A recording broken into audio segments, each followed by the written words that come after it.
दोस्तों, आज हम बात करेंगे एक ऐसे विचारक, समाज सुधारक और क्रांतिकारी की जिन्होंने पूरे दक्षिण भारत, खासकर तमिलनाडु में समाज की सोच को बुरी तरह बदल दिया। नाम था ईवी रामासामी, जिन्हें पूरी दुनिया पेरियार के नाम से जानती है। वे जातिवाद के खिलाफ लड़े, ब्राह्मणवादी व्यवस्था को चुनौती दी, धर्म के नाम पर शोषण को ललकारा, नारी अधिकारों की बात की और तर्कवाद को बढ़ावा दिया।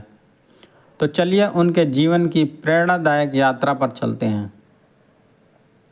प्रारंभिक जीवन और पारिवारिक पृष्ठभूमि।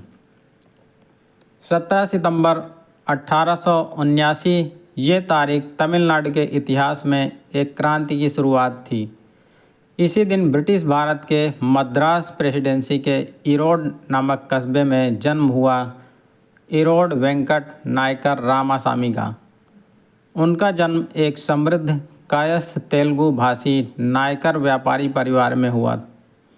उनके पिता वेंकट नायकर और माता चिन्ना थाय अम्मैयार दोनों धार्मिक प्रवृत्ति के थे और स्थानीय समाज में प्रतिष्ठित माने जाते थे। परिवार का व्यवसाय मुख्यतः किराना और शराब के ठेकों से जुड़ा था और वो आर्थिक रूप से आत्मनिर्भर थे।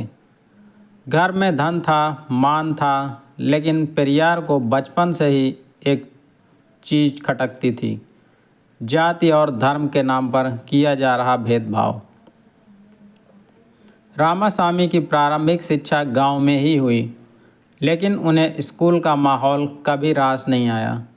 क्योंकि वहां जातिवाद खुलकर दिखता था। ब्राह्मण बच्चों को आगे बैठाया जाता, जबकि शूद्र और अन्य पिछड़ी जातियों के बच्चों को पीछे ठूंस दिया जाता। यही कारण था कि रामासामी ने सिर्फ 5वीं कक्षा तक पढ़ाई की, फिर औपचारिक शिक्षा को अलविदा कर दिया, लेकिन उन्होंने जीवन से कभी सीखना बंद नहीं किया। वो कहते थे, स्कूल ज्ञान नहीं देता, अनुभव देता है। असली शिक्षा समाज में है।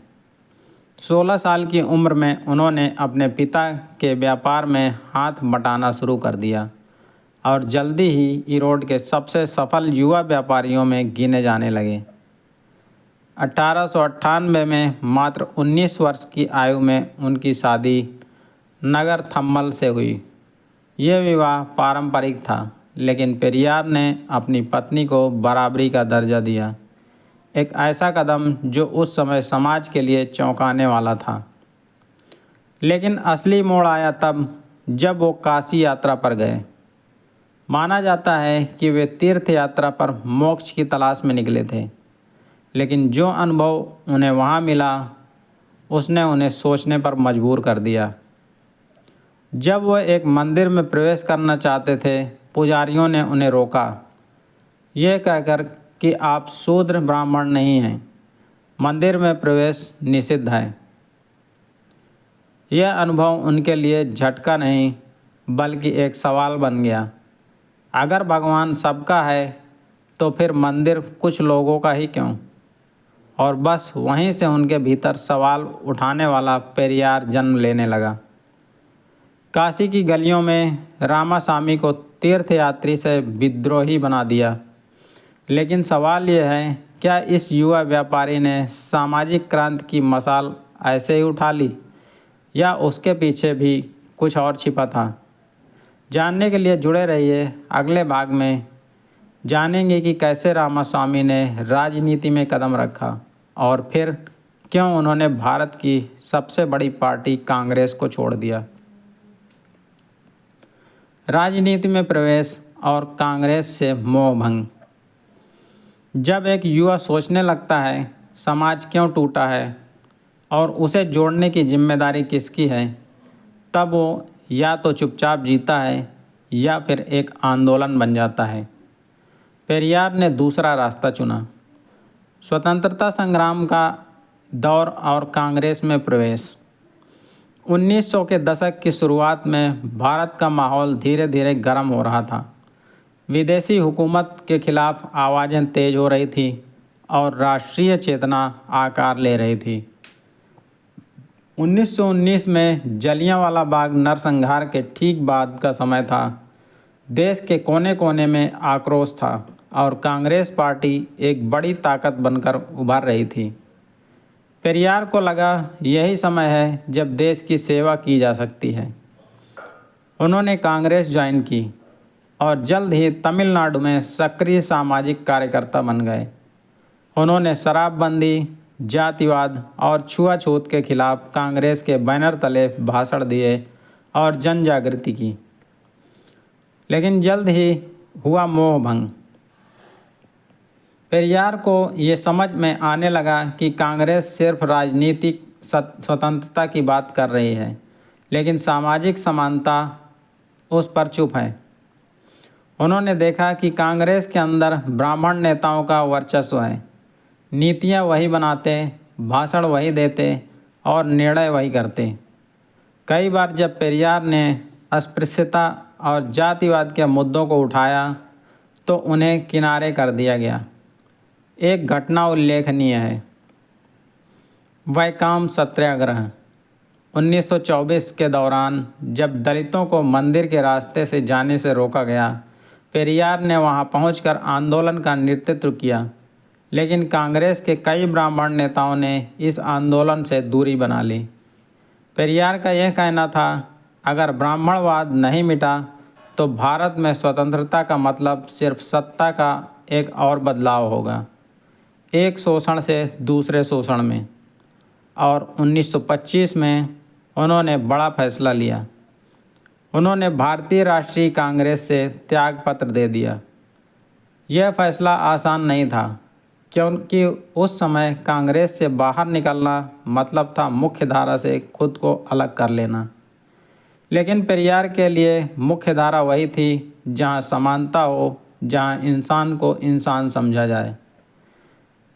कांग्रेस से मोह भंग के बाद क्या पेरियार चुप बैठे, या उन्होंने एक नई राह चुनी जो समाज की जड़ों को हिला देने वाली थी? जानने के लिए जुड़े रहिए अगले भाग में, जहां हम बात करेंगे आत्मसम्मान आंदोलन की, एक ऐसा आंदोलन जिसने द्रविड़ चेतना को जन्म दिया और भारत में सामाजिक सुधार का एक नया युग शुरू किया। सेल्फ रिस्पेक्ट मूवमेंट, आत्मसम्मान आंदोलन। जब इंसान खुद को नीचा समझने लगे तो समाज उसे कभी ऊपर उठने नहीं देता। लेकिन अगर कोई ये सिखा दे कि तुम भी बराबर हो, तब शुरू होता है एक क्रांति। पेरियार ने यही किया। आंदोलन की नींव 1925। पेरियार ने कांग्रेस को अलविदा कहा था, लेकिन सामाजिक असमानता को नहीं।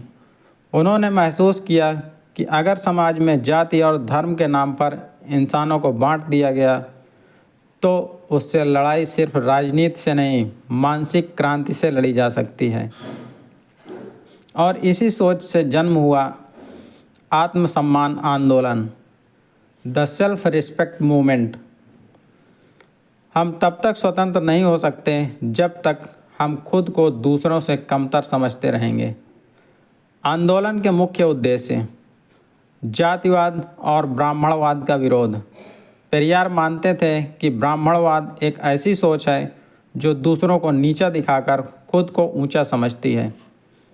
नास्तिकता और अंधविश्वास के खिलाफ प्रचार।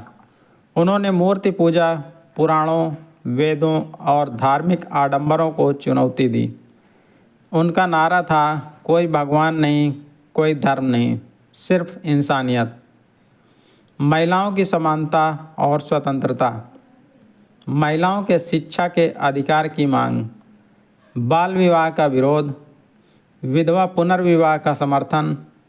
दहेज प्रथा के खिलाफ अभियान। अंतर्जातीय विवाह का समर्थन।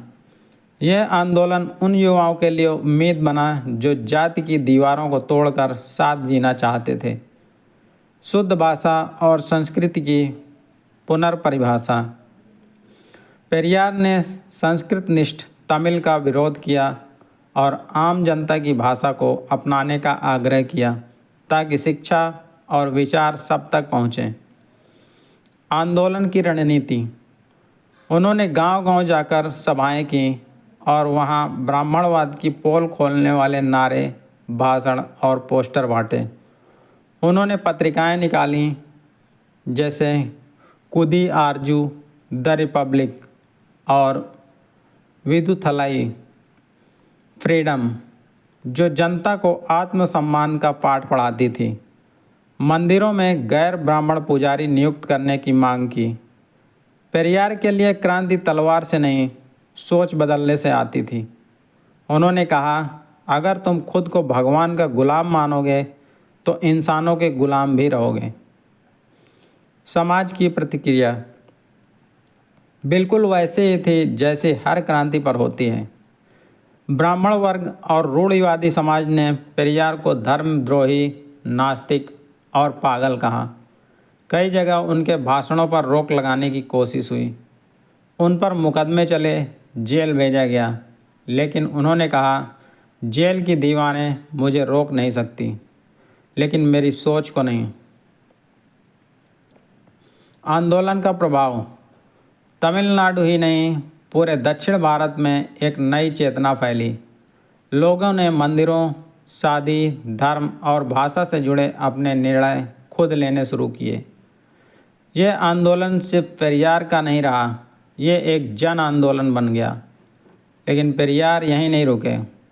उन्होंने सिर्फ समाज को झकझोरा नहीं, उन्होंने पूरे दक्षिण भारत की राजनीतिक की दिशा ही बदल दी।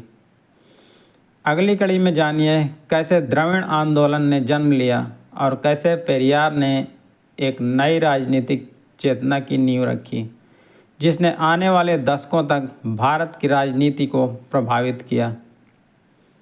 धर्म और आस्था पर पेरियार के विचार। धर्म जो किसी के लिए आस्था है, वही किसी और के लिए बेड़ियां है।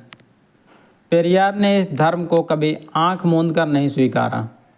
उन्होंने उसे तर्क की कसौटी पर परखा और तब जो देखा उसने उन्हें बेचैन कर दिया। पेरियार का मूल दर्शन तर्क, विवेक और मानवता। पेरियार का मानना था कि कोई भी धर्म अगर इंसान को गुलाम बनाए तो वो धर्म नहीं, धोखा है। उन्होंने धर्म को सामाजिक नियंत्रण का एक साधन माना, विशेष रूप से ब्राह्मणवादी हिंदू धर्म को, जिसने सदियों तक शूद्रों, अतिशूद्रों और महिलाओं को दोयम दर्जे का जीवन जीने पर मजबूर किया। मंदिरों और मूर्ति पूजा पर पेरियार का विरोध एक घटना विशेष रूप से उल्लेखनीय है। पेरियार एक बार मंदिर में गए जहां ब्राह्मण पुजारी ने उन्हें रोकते हुए कहा, आप यहाँ नहीं आ सकते, आप मंदिर में प्रवेश के योग्य नहीं हैं। तभी पेरियार ने कहा, अगर मेरा भगवान भी मुझे मंदिर में नहीं बुला सकता तो ऐसा भगवान मुझे नहीं चाहिए। इसके बाद उन्होंने कई मंदिरों के सामने जाकर प्रतीकात्मक मूर्ति तोड़ने के आंदोलन किए, जिसमें भगवान राम, गणेश और ब्राह्मणवादी देवताओं की मूर्तियों का सार्वजनिक विरोध शामिल था। उन्होंने साफ कहा, मैं धर्म के खिलाफ नहीं हूँ, मैं उस धर्म के खिलाफ हूँ जो सोचने की आज़ादी छीन लेता है। राम विरोध और विचारों की आग। राम को लेकर पेरियार के विचार अत्यंत कट्टर और तीखे थे।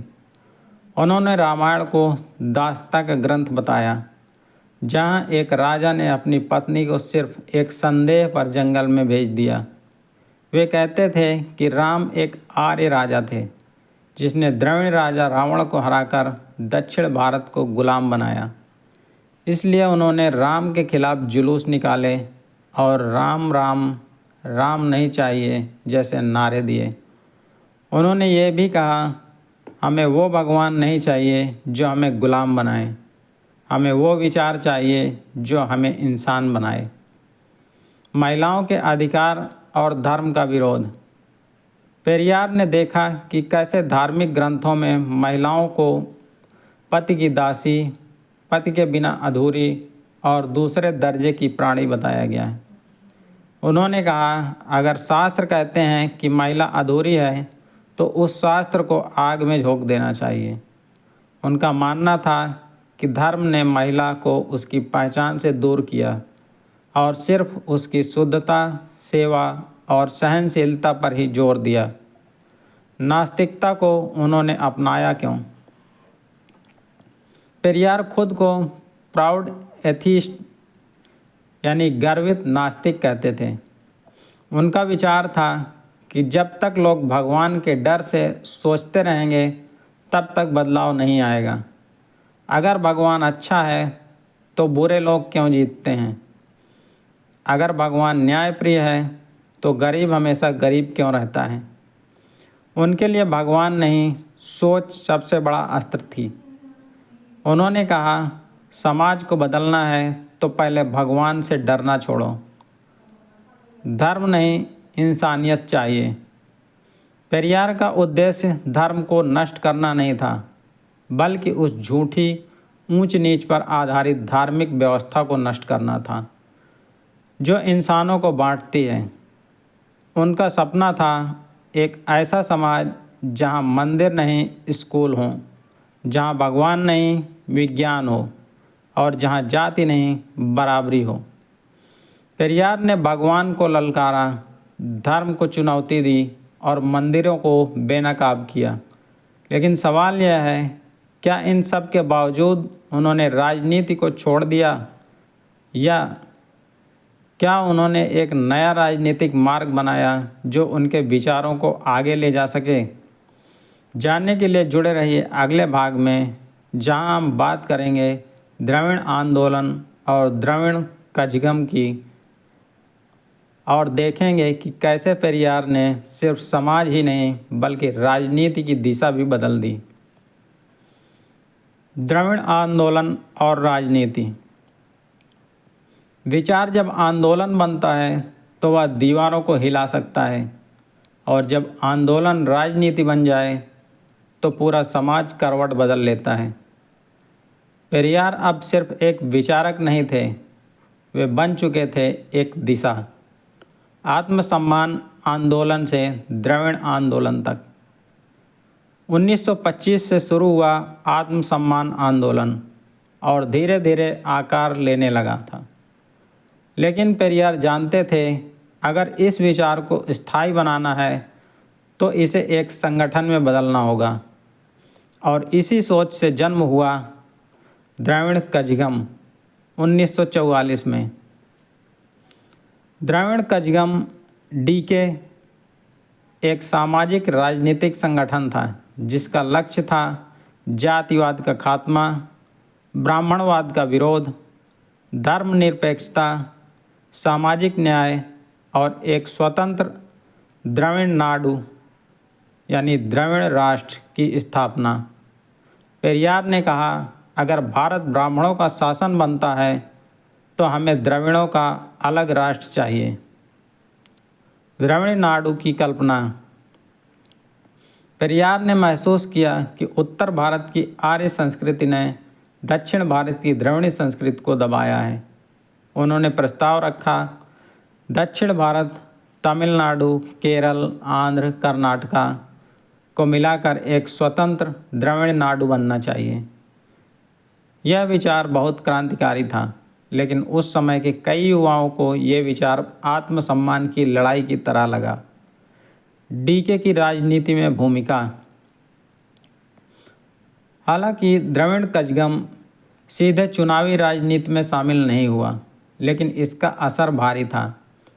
इस संगठन से निकले युवा नेताओं ने बाद में डीएमके द्रविड़ मुनेत्र कड़गम की स्थापना की। सीएन अन्नादुरई पेरियार के प्रमुख अनुयायी थे, जिन्होंने पेरियार की विचारधारा को चुनावी राजनीति में बदल दिया। डीएमके ने भाषा, शिक्षा और सामाजिक न्याय के मुद्दों पर जनता को संगठित किया। 1967 में डीएमके तमिलनाडु की सत्ता में आई और ब्राह्मण वर्चस्व की राजनीति का अंत कर दिया। हालांकि पेरियार खुद चुनाव में कभी नहीं उतरे। उन्होंने राजनीति को एक साधन माना, मूल्य बदलने का माध्यम। पेरियार और डीएमके का मतभेद। पेरियार ने द्रविड़ कजगम को हमेशा गैर राजनीतिक सामाजिक आंदोलन ही बनाए रखा, लेकिन जैसे जैसे डीएमके एक राजनीतिक दल बना और चुनावी समझौते करने लगा, पेरियार को लगा कि सिद्धांतों की शुद्धता पर समझौता हो रहा है। पेरियार और डीएमके का मतभेद। पेरियार ने द्रविड़ कजगम को हमेशा गैर राजनीतिक सामाजिक आंदोलन ही बनाए रखा, लेकिन जैसे जैसे डीएमके पर राजनीतिक दल बना और चुनावी समझौते करने लगा, पेरियार को लगा कि सिद्धांतों की शुद्धता पर समझौता हो रहा है। इसे डीके और डीएमके के बीच विचारधारा की दूरी बढ़ने लगी। फिर भी पेरियार की विचारधारा रही अमर। आरक्षण नीति का विस्तार, ब्राह्मणों के वर्चस्व को खत्म करना, मंदिरों में गैर ब्राह्मण पुजारियों की नियुक्ति, सरकारी पदों में पिछड़े वर्गों की भागीदारी, ये सब पेरियार की राजनीतिक सोच का ही परिणाम था।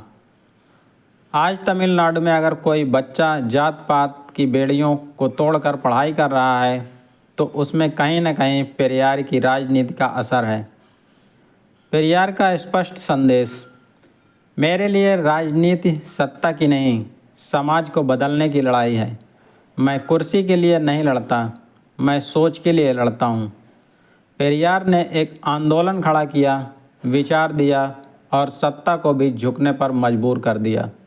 लेकिन क्या आपने कभी सोचा, इस क्रांतिकारी को अंत में सबसे ज़्यादा आलोचना किस बात के लिए झेलनी पड़ी? जानने के लिए जुड़े रहिए अगली कड़ी में, जहां हम बात करेंगे पेरियार की आलोचनाएं, विवाद और विरासत की। एक ऐसा अध्याय जो बताता है कि क्रांतिकारी होना आसान नहीं होता। नारीवाद और महिलाओं की आज़ादी। जहां पेरियार ने नारी को न सिर्फ बराबरी दी बल्कि उसे समाज के बदलाव का केंद्र बिंदु बना दिया। जब पूरा समाज कहता था महिला की जगह रसोई है, पेरियार ने कहा महिला की जगह वहाँ है जहाँ वो खुद तय करे। यह सिर्फ नारी का समर्थन नहीं था, ये सामाजिक विद्रोह था। पेरियार का मूल विश्वास महिला एक इंसान है, संपत्ति नहीं। पेरियार मानते थे कि भारतीय समाज ने महिला को जन्म से ही दूसरे दर्जे का नागरिक बना दिया था। उन्होंने कहा, जब तक महिलाओं को पुरुषों के बराबर सम्मान और अधिकार नहीं मिलते, तब तक कोई भी समाज सभ्य नहीं कहा जा सकता। किन किन मुद्दों पर लड़ी पेरियार ने महिलाओं की लड़ाई? महिला शिक्षा का प्रबल समर्थन। उन्होंने कहा, शिक्षा महिलाओं को आत्मनिर्भर बनाती है और अंधविश्वास से मुक्त करती है। उस दौर में जब लड़कियों को स्कूल भेजना पाप समझा जाता था, पेरियार ने बालिकाओं की पढ़ाई को न्यूनतम आवश्यकता बताया। बाल विवाह और पर्दा प्रथा का विरोध। उन्होंने कहा कि कम उम्र में शादी करना मानसिक और शारीरिक दोनों ही रूप से हानिकारक है। पर्दा प्रथा को उन्होंने महिलाओं को गुलाम बनाने का तरीका कहा। विधवा पुनर्विवाह का समर्थन। उन्होंने समाज से पूछा, अगर पुरुष अपनी पत्नी की मृत्यु के बाद शादी कर सकता है तो महिला क्यों नहीं? इसके लिए उन्होंने विधवाओं की सामूहिक शादियां भी आयोजित की। दहेज प्रथा के खिलाफ तीखा विरोध। पेरियार ने दहेज को खरीद फरोख्त की मानसिकता करार दिया और कहा, शादी अगर लेन देन है तो फिर वो पवित्र रिश्ता नहीं, सौदा है। शादी की इच्छा को सर्वोच्च स्थान। उन्होंने महिलाओं के शादी, करियर, माँ बनने या ना बनने के फैसलों को स्वतंत्र इच्छा का विषय माना। उन्होंने कहा, कोई महिला तभी माँ बने जब वो खुद ऐसा चाहे, ना कि समाज या पति के दबाव में। धर्म और नारी पर पेरियार का तीखा विश्लेषण। पेरियार ने देखा कि धर्म ग्रंथों में महिलाओं को पति की सेवा करने वाली, पति के बिना अधूरी और पाप की जड़ तक बताया गया था। इस पर उन्होंने कहा, अगर शास्त्र महिला को गुलाम बनाते हैं तो शास्त्र नहीं, शत्रु हैं। उन्होंने मनुस्मृति जैसे ग्रंथों को जलाकर प्रतीकात्मक विरोध भी किया। महिलाओं के लिए आत्मसम्मान आंदोलन। पेरियार ने अपने सेल्फ रेस्पेक्ट मूवमेंट में महिलाओं की भागीदारी को न सिर्फ आमंत्रित किया बल्कि नेतृत्व भी सौंपा। उनकी पत्नी नगर थम्मल और बाद में अनुयायी मड़ियम्मई ने महिलाओं की आवाज़ को एक ताकत बनाया। 1948 में जब पेरियार ने मड़ियम्मई से विवाह किया, जो उनसे उम्र में काफ़ी छोटी थी, तो उन्होंने स्पष्ट संदेश दिया, महिला की उम्र, निर्णय और स्वतंत्रता समाज तय नहीं करेगा, वो खुद तय करेगी। नारीवाद की परिभाषा पेरियार स्टाइल। मैं उस नारीवाद को नहीं मानता जो केवल महिलाओं को सहानुभूति देता है। मैं उस नारीवाद का समर्थक हूँ जो महिलाओं को अधिकार देता है, निर्णय का, सम्मान का और विद्रोह का। आज के संदर्भ में पेरियार की सोच। अगर आज भारत की महिलाएं शादी को टाल रही हैं, शिक्षा पर जोर दे रही हैं या सामाजिक रीतियों को चुनौती दे रही हैं, तो कहीं न कहीं पेरियार जैसे विचारकों की जड़ें उस बदलाव में मौजूद हैं। पेरियार ने महिलाओं को आज़ादी दी, धर्म को चुनौती दी और राजनीति की दिशा बदल दी। लेकिन क्या ये सब उन्हें हर किसी की नज़रों में महान बना सका, या फिर उन्होंने ऐसा कुछ किया जिसने उन्हें सबसे विवादास्पद शख्सियत बना दिया? जानिए अगले और अंतिम भाग में पेरियार की आलोचनाएं, विवाद और उनकी विरासत, जहां सामने आता है एक ऐसा चेहरा जो जितना प्रेरक है उतना ही चुनौतीपूर्ण भी।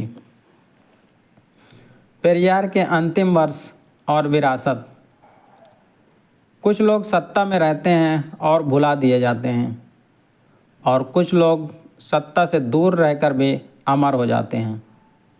पेरियार उन विचारों का नाम था जो शरीर की मृत्यु के बाद भी जिंदा रहे। अंतिम वर्ष थका नहीं था, रुका नहीं था। पेरियार ने अपने 90वें दशक तक लगातार काम किया। वो वृद्ध जरूर हो गए थे, लेकिन विचारों की आग अब भी जल रही थी। 1960 के दशक में उन्होंने भाषा और जाति के मुद्दों पर और तीव्र आंदोलन शुरू किए। हिंदी थोपे जाने के विरोध में पेरियार ने तमिलनाडु में विशाल प्रदर्शन किए, जिसमें हजारों छात्र और युवा शामिल हुए। उन्होंने कहा, हमें अपनी भाषा और संस्कृति की रक्षा करनी है, नहीं तो आने वाली पीढ़ियां हमें माफ़ नहीं करेंगी। मड़ियम्मई उत्तराधिकारी और साथी। पेरियार की मृत्यु से पहले उन्होंने द्रविड़ कजगम की बागडोर अपनी पत्नी मड़ियम्मई को सौंपी। यह उस समय के लिए अभूतपूर्व था, एक महिला को आंदोलन का नेतृत्व देना। इस पर पेरियार ने कहा, जब मैं जीवन भर महिलाओं की आज़ादी की बात की है, तो मेरी संस्था की अगुवाई कोई पुरुष क्यों करे। मृत्यु 24 दिसंबर 1973। 24 दिसंबर 1973 ईस्वी रामासामी पेरियार का निधन हुआ। तमिलनाडु में लाखों लोगों की भीड़ उन्हें अंतिम विदाई देने उमड़ी। वो रो रहे थे, लेकिन वो सिर्फ एक नेता को नहीं खो रहे थे, वो एक पिता, मार्गदर्शक और साहसी विचारक को खो रहे थे। उनकी विरासत जो कभी नहीं मरी। पेरियार ने जो बीज बोए थे वे विचारों के वट वृक्ष बन गए। राजनीतिक विरासत। डीएमके, एआईएडीएमके और अन्य द्रविड़ दल पेरियार के विचारों से ही निकले। तमिलनाडु की राजनीति में आज भी जाति विरोध, भाषा सम्मान और सामाजिक न्याय की आवाज़ पेरियार की देन है। सामाजिक परिवर्तन। आरक्षण नीतियाँ, पिछड़े वर्गों की उन्नति, ब्राह्मणों का प्रभुत्व कम होना, मंदिरों में गैर ब्राह्मण पुजारियों की नियुक्ति। सांस्कृतिक पहचान। तमिल भाषा और संस्कृत को सम्मान आज मिला है, उसमें पेरियार की भूमिका आधारशिला जैसी है। विवाद और आलोचना। बेशक पेरियार की आलोचना भी हुई। धर्म और भगवान के खिलाफ उनके बयानों का अपमानजनक कहा गया। उनके द्वारा राम की मूर्तियां तोड़ना कई लोगों को आक्रोशित कर गया। कुछ ने उन्हें अति कट्टर नास्तिक कहा तो कुछ ने तमिल अलगाववाद का समर्थक। लेकिन पेरियार ने हमेशा कहा, अगर सच्चाई बोलना अपराध है तो मैं अपराधी हूँ। पेरियार की ज़रूरत आज भी क्यों है? आज जब जातिवाद फिर से राजनीतिक का हथियार बन रहा है, जब महिलाओं की आज़ादी अब भी सवालों में है और जब धर्म के नाम पर नफरत फैलाई जा रही है, तब पेरियार की आवाज़ और ज़रूरी हो जाती है। मैं मर जाऊंगा पर मेरे विचार तुम्हारे बच्चों के विचार बनेंगे। तो ये था पेरियार, एक व्यक्ति नहीं, एक आंदोलन। लेकिन क्या आज की पीढ़ी पेरियार को सही मायनों में जानती है? क्या वो सिर्फ एक विवादित नाम बनकर रह गए हैं, या फिर एक ऐसी मसाल जो आने वाली पीढ़ियों को रास्ता दिखाएगी? अगले भाग में हम जानेंगे आज के भारत में पेरियार की प्रासंगिकता। क्या उनके विचार आज भी जिंदा हैं, या हम उन्हें सिर्फ मूर्तियों और नारों तक सीमित कर चुके हैं? निष्कर्ष, पेरियार से हमें क्या सीखना चाहिए? इतिहास में कुछ लोग केवल कालखंड में जिए, लेकिन पेरियार, उन्होंने आने वाले सैकड़ों सालों के लिए सोच दी, सवाल दिए और रास्ते दिखाए। आज हम उनसे क्या सीख सकते हैं, यही सबसे बड़ा सवाल है। सोचना मत छोड़ो, ब्लाइंड मत बनो। पेरियार की सबसे बड़ी शिक्षा यही थी, सवाल करो, सोचो, स्वीकार करने से पहले समझो। उन्होंने कभी नहीं कहा कि वे ही अंतिम सत्य हैं, बल्कि कहा, अगर मैं भी कोई बात कहूँ जो तुम्हारे विवेक से टकराए तो मुझसे भी सवाल करो। ये शिक्षा आज के दौर में बहुत ज़रूरी है, जहाँ सूचना तो बहुत है पर विवेक बहुत कम है। धर्म से पहले इंसानियत रखो। पेरियार ने कभी धर्म के सिद्धांतों की अच्छाइयों का विरोध नहीं किया। उन्होंने विरोध किया उन बातों का जो धर्म के नाम पर भेदभाव, भय और गुलामी को बढ़ावा देती थी। अगर तुम्हारा धर्म तुम्हें इंसानों से नफरत करना सिखाता है तो उस धर्म को दोबारा सोचो। आज जब धार्मिक उन्माद बढ़ रहा है, पेरियार की यह सीख हमें सांप्रदायिक अंधेपन से बचा सकती है। नारी को सम्मान दो, सुरक्षा नहीं। पेरियार मानते थे कि औरत को सुरक्षा नहीं, सम्मान और बराबरी चाहिए। उन्होंने कहा, जो समाज अपनी महिलाओं को परंपराओं की जंजीरों में जकड़े रखता है, वो कभी तरक्की नहीं कर सकता। आज भी ये सीख उतनी ही ज़रूरी है जब महिला को अब भी इज्जत के नाम पर रोका टोका जा रहा है।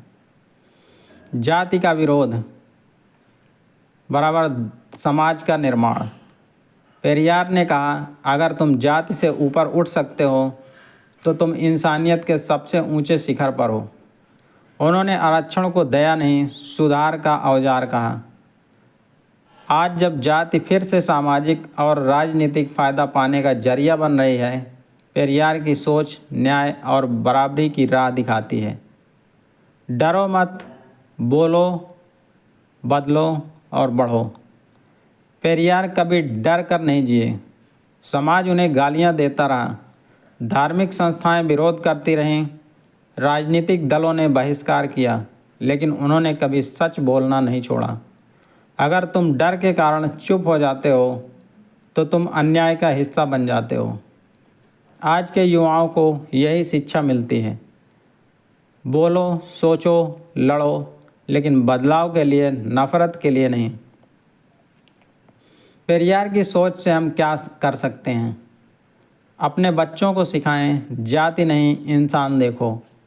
प्रश्न पूछना सीखो, धर्म से पहले न्याय और करुणा रखो। अपने जीवन में करें, किसी महिला को कमज़ोर मत समझो, उसके निर्णय का सम्मान करो। अपनी परंपराओं को आंख बंद करके मत मानो, उनका तर्क दोहराओ। किसी गरीब, पिछड़े या अछूत को छोटा मत समझो। हर व्यक्ति बराबरी का हकदार है। अंतिम सुझाव, पेरियार को पढ़ो पर खुद सोचो।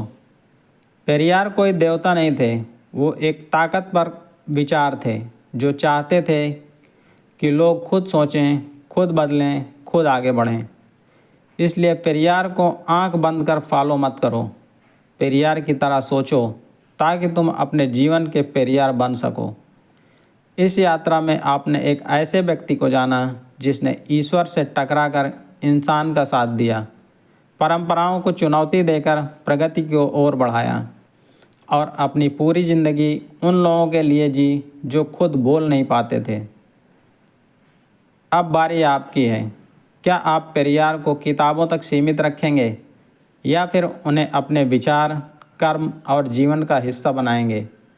सोचिए और फिर वो कीजिए जो पेरियार ने किया, असली आज़ादी की ओर पहला कदम। अगर आपको ये वीडियो ज्ञानवर्धक लगा तो लाइक, शेयर और सब्सक्राइब ज़रूर करें और कमेंट में बताइए क्या आज के भारत को फिर एक पेरियार की ज़रूरत